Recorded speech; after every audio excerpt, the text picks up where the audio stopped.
முருங்கைக்காவை வச்சு சூப்பரான ஒரு சூப் ரெசிபி எப்படி செய்கிறதுன்னு சொல்லிட்டு தாங்க இந்த வீடியோவை பார்க்க போகிறோம்.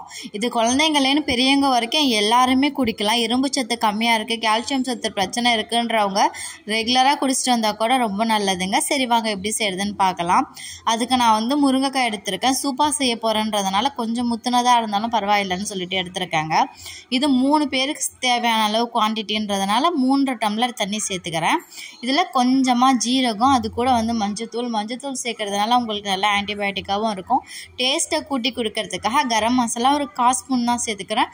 இது கூட ஜிஞ்சர் கார்லிக் பேஸ்ட்டு சேர்த்துக்கலாம் 1 ஸ்பூன் அளவுக்கு.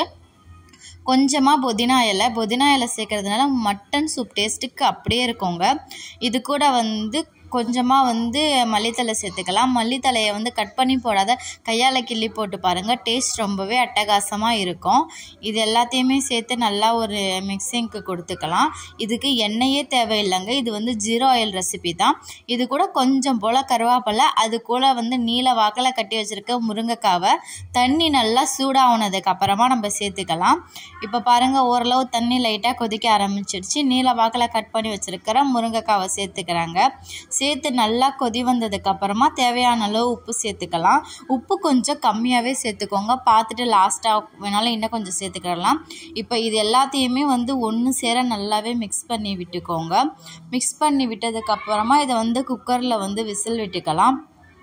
குறைஞ்சது 3-4 விசில் விட்டிங்கன்னா நல்லா பஞ்சாக வெந்துடுங்க.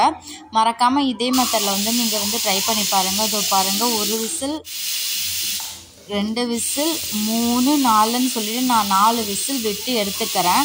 நல்லாவே ப்ரெஷர் எல்லாமே தானாக அடங்கினதுக்கப்புறமா ஓப்பன் பண்ணிக்கிடலாம். ஓப்பன் பண்ணால் முருங்கைக்காய் இந்த அளவுக்கு தாங்க இருக்கும். நம்ம மஞ்சத்தூள் சேர்த்துருக்கோன்றதுக்காக கலர் சேஞ்சே ஆகலை பார்த்தீங்களா? அவ்வளோதான். நல்லா மணக்க முருங்கைக்காய் சூப்பு ரெடி. கொஞ்சம் போல் மல்லி இலையே தூவி விட்டு இறக்கிக்கலாம். இதை குழந்தைங்களேன்னு பெரியவங்க வரைக்கும் எல்லாமே குடிச்சிக்கலாம். முருங்கைக்காயில் அயன் கண்டென்ட் அதிகமாக இருக்குன்றதுனால ரத்த சோகை இருக்கிறவங்க எடுத்துக்கலாம். நீங்கள் டயபெட்டிக் பேஷண்ட் ஆர் ப்ரெக்னென்ட் லேடிஸாக இருக்கிறீங்கன்னா மட்டும் டாக்டர் அட்வைஸ் படி எடுத்துக்கலாம். இல்லைனா மாதத்துக்கு ஒரு தடவை நீங்கள் தாராளமாக குடிக்கலாம், ஒன்றும் தப்பு இல்லை. இதில் கால்சியம் சத்தும் இருக்குது, அயனும் இருக்குது. முருங்கைக்காயில் வைட்டமின் சி இருக்கிறதுனால உங்களோட இம்யூனிட்டியை நல்லாவே பூஸ்ட் பண்ணி கொடுக்கும். இப்போ வர கிளைமேட்டுக்கு நார்மல் சூப்பை விட முருங்கைக்காய் பிடிக்காது அப்படின்னு சொல்கிற பசங்களேன்னு பெரியவங்க வரைக்கும் இந்த மாதிரி சூப் வச்சு கொடுங்க. உடம்புக்கு ரொம்பவே நல்லது, டேஸ்ட்டும் அட்டகாசமாக இருக்கும். கண்டிப்பாக ட்ரை பண்ணி பாருங்கள். இதே மாதிரி அசத்தலான ரெசிபியை பார்க்கணுன்னு நினச்சிங்கன்னா சஜ்ஜன் ப்ரெஸ்ஸில் ஃபாலோ பண்ணிவிட்டு யூஸ்ஃபுல்லாக இருக்கிற பட்சத்தில் உங்கள் ஃப்ரெண்ட்ஸ் அண்ட் ஃபேமிலிக்கு ஷேர் பண்ணுங்கள். நிறைய ரெசிபி சேனலில் இருக்குது, வேணும்னா செக் பண்ணி பாருங்கள். தேங்க்ஸ் ஃபார் வாட்சிங்.